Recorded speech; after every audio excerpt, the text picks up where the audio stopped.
vais commencer par dire merci au directeur de BNP Paribas, merci à l'ensemble de l'équipe de BNP Paribas, merci à mon agent Lucas, c'est elle qui cherche des salles d'exposition pour moi.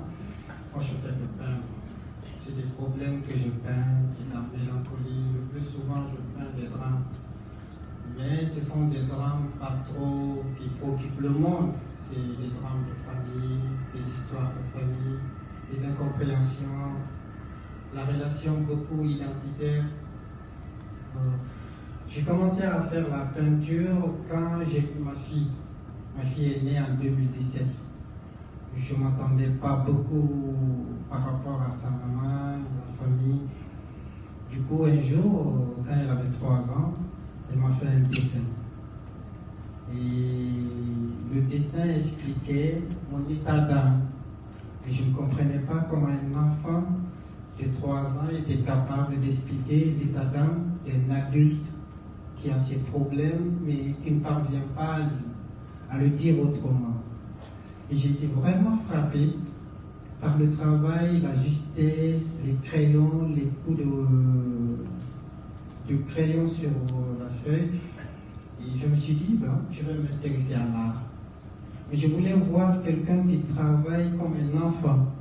Et j'ai fait des recherches et je suis tombé sur un artiste peintre, Jean-Michel Basquiat, qui est mort à l'âge de 27 ans. Pour moi, c'est l'un des génies de la peinture. Et je me suis rendu compte que Jean-Michel Basquiat peignait comme un enfant de 3 ans et que les toiles étaient dans des millions de dollars. Mais en même temps, ma fille, un jour, m'a parlé de Matisse, que je ne connaissais pas, m'a parlé de Picasso. Je connaissais le nom Picasso du prénom de mon frère qui était venu en France, qui s'est fait appeler Picasso dans les années 60. Donc on ne comprenait pas pourquoi il s'appelait Picasso.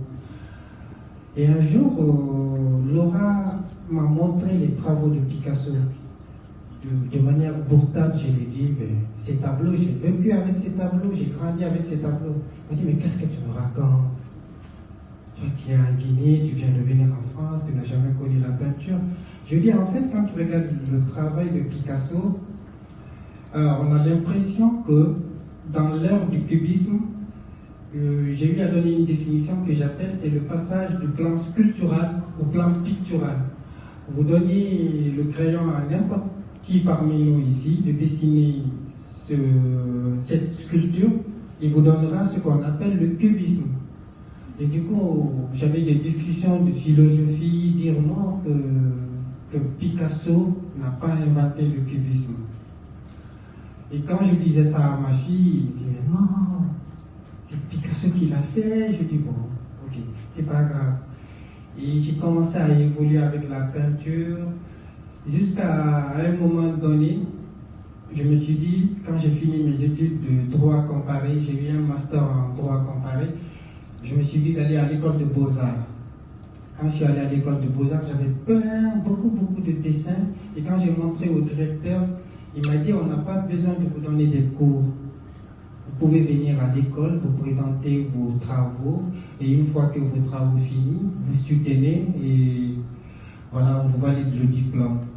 Et il avait, comme le plus souvent, beaucoup de personnes qui sont comme moi, qui sont étudiants. Une fois les études finies, il faut rentrer chez soi. Il a l'air que moi j'avais une fille, que j'ai commencé à devenir très attachant de ma fille. Je ne comprenais pas la paternité, comment est-ce qu'on peut dire à quelqu'un de partir, de laisser l'enfant. Et du coup, j'ai commencé à faire des réflexions philosophiques, à m'intéresser uniquement qu'à la peinture. J'ai tout abandonné. Je devais faire des études et je devais progresser pour être un jour un avocat. Après, je me suis dit, c'est pas très important. Ça viendra un jour. J'ai toujours grandi dans l'esprit de dire qu'un jour, je vais diriger une communauté, diriger une administration. Le plus souvent, des gens qui viennent étudier, ils pensent qu'ils vont être un jour président. Et ça faisait rire ma fille en disant, bon, quand je suis bien habillé, il dit, ah, mais tu es très bien habillé comme le président Sarkozy. je suis pas trop en adhésion avec l'esprit de Sarkozy, mais j'accepte. Et à un moment donné, j'ai voulu avoir qu'est-ce qu'on appelle mon style de peinture. Et un jour, j'ai eu à lire une discussion qu'il y a eu entre Guillaume Apollinaire, qui est le poète et à la fois critique d'art, et Picasso. Et leur conversation m'a tellement marqué. En fait, Guillaume Apollinaire disait à Picasso qu'il n'a pas inventé le cubisme, mais au contraire, qu'il a fait rentrer le nègre au musée. Et cela m'a rendu. J'ai trouvé que la phrase était magnifique. Cette fois-ci qu'un critique d'art parvient à distinguer, à donner une valeur noble au mot nègre, que le nègre soit rentré au musée. J'ai trouvé cela beau. Et à chaque moment, à un moment donné de ma vie, je recevais des petits courriers de la mère de ma fille, qui étaient signés par le grand-père. Et moi, je savais que ce n'était pas la signature de la mère de ma fille. Et comme je recevais tout le temps des lettres, j'ai pensé à Guillaume Apollinaire, comme il est écrivain, il est poète.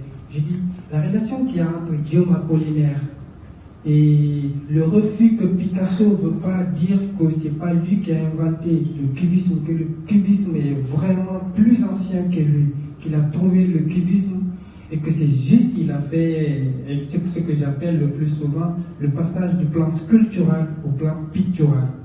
Le fait qu'il n'a pas pu magnifier cette identité et que Guillaume Apollinaire, lui, d'un seul regard du tableau, il parvient à dire vous faites rentrer le nègre au musée. Et j'ai trouvé cela beau comme une poésie.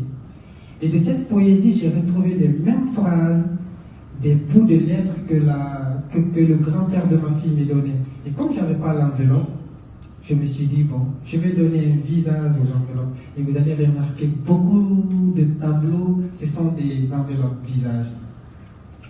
Et voilà comment je suis arrivé à faire la peinture. Et pour le moment, je ne cherche pas à vendre. Je ne cherche pas du tout à vivre de la peinture. Le seul souhait que je cherche à faire, j'ai envie de voir un jour ma fille regarder mes œuvres, me poser des questions. Pour le moment, je n'ai pas eu l'occasion qu'elle vienne voir mes tableaux. Peut-être un jour ça viendra. Peut-être un jour ça ne viendra pas. Le temps nous dira. Mais j'aimerais bien lui dire cette belle phrase de Picasso qui dit à Marie-Thérèse, une de ses femmes, il disait à Marie-Thérèse, tu es la fleur la plus douce et tu es le feu de mon âme. Qu'est-ce que j'aime ma fille. Merci d'être là.